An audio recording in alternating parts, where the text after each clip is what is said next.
வணக்கம் மக்களே.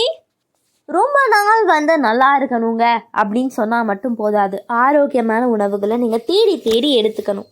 கறிவேப்பிலை நீரை காலையில் வெறும் வயிற்றில் குடித்து வந்தால் என்னென்ன நன்மைகள் கிடைக்கும் தெரியுமா? அதை தெரிஞ்சுக்கலாமா? வாங்க கண்டிப்பாக தெரிஞ்சுக்கலாம். தினசரி சமையலில் சேர்க்கப்படக்கூடிய ஒரு பொருள் தான் கறிவேப்பிலை. என்னதான் கறிவேப்பிலை உணவில் சேர்த்தாலும் அதை குப்பையாக தான் நம்ம நினச்சி பேர் பார்த்திங்கன்னா நிறைய பேர் அதை தூக்கி போட்டுரும். ஸோ அதை நம்ம சாப்பிட்றதும் இல்லை, அதே சமயம் அதை நம்ம பார்த்திங்கன்னா ஒரு வாசனைக்காகத்தான் அப்படின்ற மாதிரி நம்ம சொல்லிடுறோம்.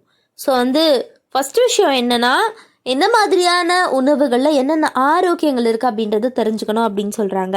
ஸோ முதல்ல கறிவேப்பிலையை ஒரு குப்பை பொருளாக நினைப்பதை தவிர்த்துருங்க. மேலும் நிறைய பேர் கறிவேப்பிலை தலைமுடியின் வளர்ச்சிக்கு மட்டும்தான் உதவுதான் நினச்சிட்டு இருக்கோம். ஆனால் கறிவேப்பிலை நாம் நினைத்து பார்க்காத அளவுக்கு பார்த்திங்கன்னா உடலுக்கு நன்மைகளை வழங்குது அப்படின்னு சொல்கிறாங்க. ஸோ அதுவும் கறிவேப்பிலையை சமையலை சேர்ப்பதை தவிர அந்த கறிவேப்பிலையோடைய நீரை காலையில் தூங்கி எழுந்ததும் வெறும் வயிற்றில் குடிக்கிறதுனால தான் நிறையவே ஆரோக்கியங்கள் அற்புதங்கள் நிகழுமா. இப்போது தினமும் காலையில் காஃபி டீக்கு பதிலாக கறிவேப்பிலை நீரை குடித்து வந்தால் என்னென்ன நன்மைகள் கிடைக்கும் அப்படின்றத நம்ம தெரிஞ்சுக்க போகிறோம். ஸோ கறிவேப்பிலையில் நார் சத்து ஏராளமான அளவில் இருக்குங்க. எனவே கறிவேப்பிலை நீரை காலையில் குடித்து வந்தால் அது செரிமான மண்டலத்தின் செயல்பாட்டை சீராகும். முக்கியமாக நீண்ட நாட்களாக மலச்சிக்கல் பிரச்சனையை சந்தித்து வந்தால் அதிலிருந்து விடுபடலாம் அப்படின்னு சொல்கிறாங்க. ஸோ கறிவேப்பிலையில் ஆன்டி ஆக்சிடென்ட்களும் அதிகமாக இருக்குது. இந்த ஆன்டி ஆக்சிடென்ட்கள் உடலில் மூளை முடுக்குகளில் உள்ள நச்சுகளை வெளியேற்றி உடல் மற்றும் இரத்தத்தை சுத்தம் செய்ய உதவுது அப்படின்னு சொல்கிறாங்க. அதற்கு அந்த கறிவேப்பிலை நீரை காலையில் எழுந்ததும் காஃபி டீக்கு பதிலாக குடிக்கணும். ஸோ இதனால் ஒட்டுமொத்த உடலும் சுத்தமாவதோடு கல்லீரலுடைய ஆரோக்கியம் மேம்படும் அப்படின்னு சொல்கிறாங்க. கறிவேப்பிலையில் தலைமுடிக்கு வளர்ச்சியை தூண்டும் பண்புகள் அதிகமாக இருக்குது. எனவே தான் கறிவேப்பிலை சாப்பிட்றதுனால தலைமுடி நல்லா கருன்னு வளருது அப்படின்னு சொல்கிறாங்க. ஸோ முடி வலிமையாவதற்கும் ஆரோக்கியமாவதற்கும் ஒரே ஒரு விஷயம் அப்படின்னா இந்த ஒரு கறிவேப்பிலை தான். நீங்கள் தலைமுடி அதிகம் உதிர்வதை உணர்ந்தால் கறிவேப்பிலை நீரை குடிக்க வேணும். ஸோ ஒன்றும் இல்லை, நீங்கள் நார்மலாக கறிவேப்பிலையை ஒதுக்கி வச்சுட்டு சாப்பிடுவீங்க, அதெல்லாம் நம்ம சேர்த்து சாப்பிட்டாவே நமக்கு ஆரோக்கியங்கள் கிடைக்கும் அப்படின்னு சொல்கிறாங்க. ஸோ தலைமுடிக்கு நம்ம எண்ணெய்களில் போட்டு பயன்படுத்தலாம். அப்படி இல்லைனா இந்த சாரை நம்ம பயன்படுத்திட்டு அதுக்கப்புறம் ஏர் வாஷ் பண்ணலாம். இந்த மாதிரி ஒரு சில விஷயங்கள்லாம் நீங்கள் ட்ரை பண்ணலாம் அப்படின்னு சொல்கிறாங்க. ரொம்பவே ஈஸியாகவும் அதே மாதிரி ஒரு நல்ல ஒரு எஃபெக்டிவான ஒரு ப்ராசஸ் நம்ம பண்ணணும் அப்படின்னு நினச்சிங்கன்னா கூட நீங்கள் இதை கண்டிப்பாக ட்ரை பண்ணலாம். சரும ஆரோக்கியம் மேம்படுமா? கறிவேப்பிலையில் ஆன்டி ஆக்சிடென்ட்கள் அதிகம் இருப்பதனால இதை உட்கொள்ளும் போது ஃப்ரீ ரேடியேட்டர்களால் சருமத்தில் ஏற்படக்கூடிய அந்த சேதம் தடுக்கப்படுது. நீங்கள் நல்ல பொலிவான சருமத்தை பெற விரும்புனீங்க அப்படின்னு சொன்னால் காலையில் வெறும் வயிற்றில் கறிவேப்பிலை நீரை குடிச்சு வர்றது ரொம்பவே நல்லது அப்படின்னு சொல்கிறாங்க.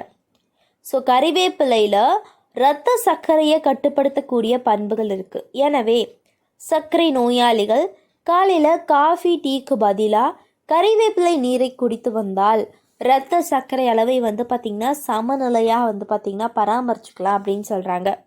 ஸோ அது மட்டும் கிடையாதுங்க, ரொம்பவே ஆரோக்கியமாக இருக்கலாம். இப்போ சர்க்கரை நோயாளிகள்லாம் கண்டிப்பாக காஃபி டீயெல்லாம் யூஸ் பண்ணக்கூடாது. அப்படி நீங்கள் ட்ரை பண்ணாலையும் அதில் சுகர் ஆட் பண்ணாமல் தான் நீங்கள் குடிக்கணும் அப்படின்னு நிறையவே சொல்லுவாங்க.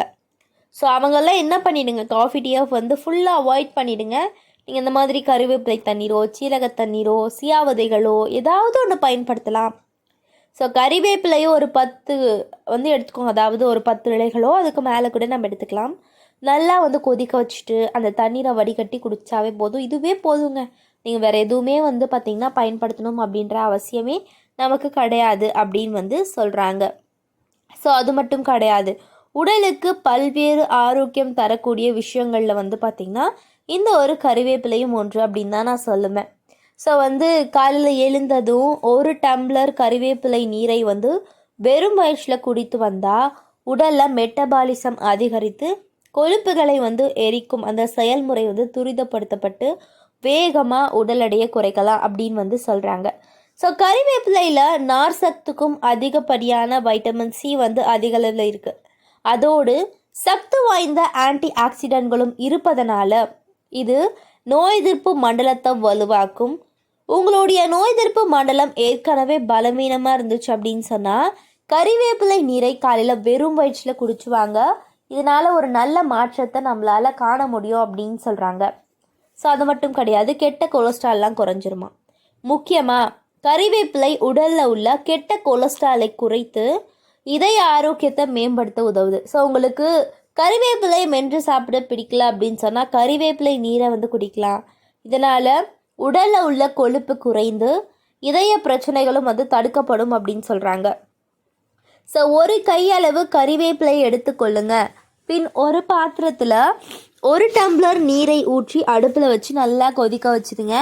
பின்பு அந்த சுடு நீரில் கறிவேப்பிலையை சேர்த்து சிறிது நேரம் ஊற வச்சுருங்க. அதை வடிகட்டி வேணுமானால் நம்ம சுவைக்கேற்ப எலுமிச்சை சாறோ தேனோ கலந்து நம்ம குடிச்சிட்டு வரலாம் அப்படின்னு சொல்கிறாங்க.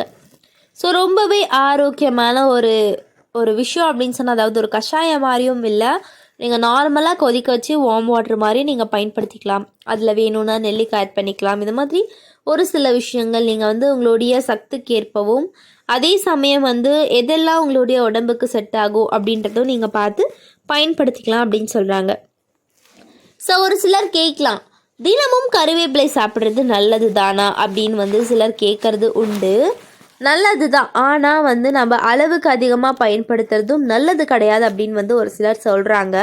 ஏன் அப்படின்னா தினம்தோறும் பார்த்திங்கன்னா கறிவேப்பிலை சாப்பிட்றதன் மூலியமாக, அதாவது நீரிழிவு நோய், அலர்ஜி எதிர்ப்பு மற்றும் நமக்கு ஆன்டியூமர் பண்புகள் இருக்குது. ஸோ கறிவேப்பிலையை தினமும் உட்கொள்வதனால கிடைக்கக்கூடிய நன்மைகள் அப்படின்றது நிறைய இருந்தாலும் ஒரு சில விஷயங்கள் நமக்கு பிரச்சனை ஏற்படுத்தும்.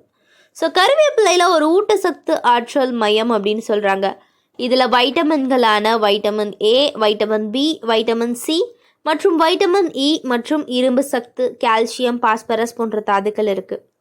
ஸோ அது கறிவேப்பிலை அவற்றின் ஆக்சிஜனேற்ற பண்புகளுக்கு பார்த்திங்கன்னா அறியப்படுகின்றது அப்படின்னு சொல்கிறாங்க. ஸோ ஃப்ரீ ரேடியேட்டர்களால் ஏற்படக்கூடிய சேதத்திலிருந்து செல்களை பாதுகாக்குது. ஆன்டி ஆக்சிடென்ட்களுடைய ஒரு முக்கிய பங்காக ஆற்றுது அப்படின்னு சொல்கிறாங்க. ஸோ இந்த மாதிரி நிறைய தகவல்கள் சொல்லிக்கிட்டே இருக்கிறதுனால தான் கறிவேப்பிலையை பயன்படுத்தணும் அப்படின்னு சொல்கிறது காரணமே. ஸோ அதனால் என்ன பண்ணுங்கள், இனிமேலாவது கறிவேப்பிலையை உணவில் சேர்த்துக்கோங்க. தினமும் ஒரு கைப்பிடி அளவு நீங்கள் கறிவேப்பிலையை பயன்படுத்திக்கலாம். அது கஷாயமாக இருக்கட்டும், ஜூஸ் மாதிரி போட்டு குடிக்கிறீங்களோ, இல்லை பவுட்ரு மாதிரி பண்ணி சாப்பிட்றீங்களோ, ஏதாவது ஒன்று நீங்கள் உங்களுடைய வயிற்றுக்கு எடுத்துக்கோங்க. ஆரோக்கியமாக இருங்க. ஸோ இது போன்ற தகவல்கள், ஆரோக்கியமான விஷயங்களா நீங்கள் தொடர்ந்து கேட்கணும் பார்க்கணும் அப்படின்னு சொன்னால் நம்மளுடைய சேனலை மறக்காமல் சப்ஸ்கிரைப் பண்ணிவிட்டு சைடில் இருக்கக்கூடிய பெல் ஐகானை கிளிக் பண்ணிக்கோங்க. இது போன்ற தகவல்கள், ஆரோக்கியமான விஷயங்களை தொடர்ந்து கேட்கலாம் பார்க்கலாம். நன்றி, வணக்கம் மக்களே.